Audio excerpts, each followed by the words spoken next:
बिस्मिल्लाहिर्रहमानिर्रहीम। आज से 2 दिन पहले सदर मोहतरम जनाब नखीब मिल्लत बैरिस्टर असदुद्दीन ओवैसी साहब ने मुझको हुक्म दिया था कि निर्मल डिस्ट्रिक्ट भैंसा के अंदर चेयरमैन का वाइस चेयरमैन के ताल्लुक से मैं सदर मोहतरम के हुक्म पर भैंसा गया। वहाँ पर जो नाराज थे चंद लोग, उनसे 2 दिन तक लगातार बात किया। उनको मैं जो बताना था उन तमाम चीज़ों के ऊपर बात किया गया, मगर ज़मीन फरोश और भैंसा की अवाम को गिरवी रखने वाला और कई चीज़ों के अंदर मुलविस होने वाला, जो जमात से निकल कर बगावत करने वाला और पिछले जमात में रहकर जमात के तमाम चीज़ों को देखकर भारतीय जनता पार्टी को,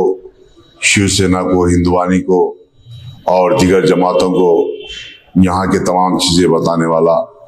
जो अपने आप को आज़ाद उम्मीदवार उन्हें और एक उसका साथी 2 भी लेडीज सीटां थे, वो आज़ाद उम्मीदवार की शक्ल पर कामयाब हुए, जिसके बाद उन्होंने भैंसा की आवाम को गिरवी रख दिया गया कि ये भारतीय जनता पार्टी के हाथ में। ये बताया गया कि मुझको चेयरमैन और दीगर चीज़ों के ऊपर, मगर हमको मालूम हुआ कि जो इदरीस वाइस चेयरमैन जो बना भैंसा का, वहाँ से करोड़ों रुपए की रकम वहाँ से हासिल किया और अपने आप को वाइट कॉलर बताने के लिए वाइस चेयरमैन का ओहदा भी लिया गया और ये भैंसा की आवाम को, मासूम आवाम को गुमराह किया गया। ये तमाम भैंसा की आवाम जानती होंगी। मैं ख़ास तौर से भैंसा के लोगों से बताना चाह रहा हूँ कि ये जो शख्स है, ये जब जमात का नेवा, ना अपने भाइयों का नेवा, ना अपने बहनों का नेवा, और जिसको अपने आप को गुरु मानता था ना उसका हुआ, ये पिछले 2 दिन तक लगातार मुझसे रफ में था, बात करते गया। मगर जो इतवार के दिन रात में 2 बजे ये भारतीय जनता पार्टी के कैंप ऑफिस को पहुंचा, इन्हीं इसके साथी पहुंचकर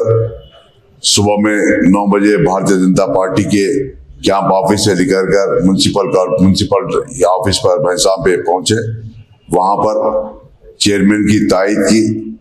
और ये खुद वाइस चेयरमैन बन गया। और साथ ही साथ भैंसा के अंदर वार्ड नंबर 26 से अबू शबीर के एक नामकारी कांग्रेस पार्टी का बी फार्म लेता है, कामयाब होता है, और वो भी इसी इदरीस जो अभी वाइस चेयरमैन जो बना, उसके साथ में 3 बजे रात को बीजेपी की कैंप ऑफिस पर पहुंचता है और उनकी बस में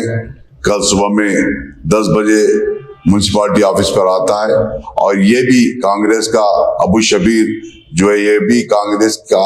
जो काउंसलर कामयाब हुआ, ये भी भारतीय जनता पार्टी की मुकम्मल तायद करता है। यही नहीं, ऐसे कई लोग हैं जो कांग्रेस हो या टीआरएस हो, इन तमाम मिलकर, ये भारतीय जनता पार्टी मिलकर मजलिस को एक निशाना बनाया गया था। और मैं समझता हूँ हमारे 12 उम्मीदवार वहाँ से भैंसा से कामयाब हुए इंशाअल्लाह। अल्लाह की इजाज़त से उम्मीद है। मेरा बताने का मकसद ये है कि खास तौर से भैंसा के मुस्लिम्स, भैंसा के मेरे दलित भाइयों को बताना है कि ये जो शख्स जो अपने आप को ये बताता है कि मैं भैंसा का वाइस चेयरमैन बना और मेरी लड़ाई जाबिर से बताता था, जाबिर की कोई लड़ाई नहीं। ये कई औकाफी जायदाद को बेच दिया गया और कई हैदराबाद को जो शिफ्ट हो गए उनके जायदादों को बेच दिया गया और कई करोड़ों रुपये बीजेपी दीगर जमातों से हासिल कर ये अपने आप को आज वाइस चेयरमैन और जमात का जो जमात से बगावत करा बदमाश इदरीस, और मैं समझता हूँ भैंसा की आवाम इसको